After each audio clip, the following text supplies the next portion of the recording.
He made these comments at a business forum here in Beijing. He is in Beijing for his first official state visit to China, and most of the formal activities took place throughout the day today. This business forum was initially thought to be a bit of an afterthought. We weren't expecting really major news to come out of it, but it was towards the end of his keynote address to some hundreds of business leaders and Chinese officials that he had this, what felt like an off-the-cuff remark, according to one person I spoke to in the room.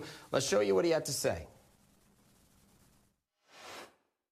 Your Honors, in this venue, I announce my separation from the United States.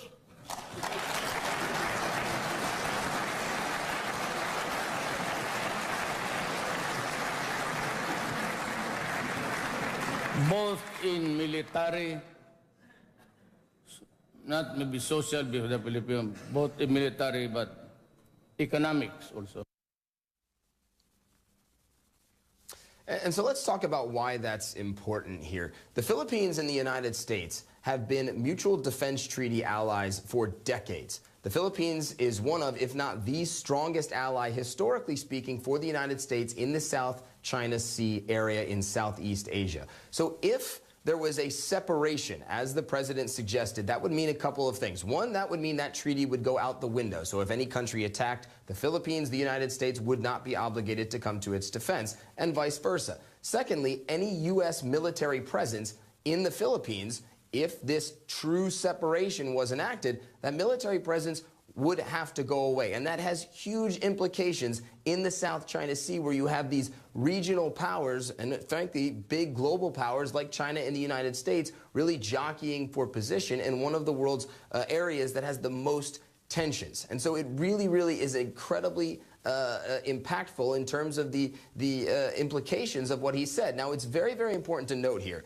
that this is a president who has said lots of outlandish statements before that his ministers, that his communications people have them subsequently walked back and clarified. So if he really means this, there are huge implications. We've reached out to his senior staff for comment and have not heard back, Robin, but still some very interesting words and words that could have a lot of impact in the South China Sea today from the Philippine president. Yes, certainly. I mean, it's an astonishing pivot in many ways from a geopolitical point of view. The impact, as you say, could be far-reaching also. I mean, President Obama staked his presidency on this so-called Asian pivot. So what next, particularly reaction back home in the Philippines? He's been popular, but at the same time, the U.S. is popular too there.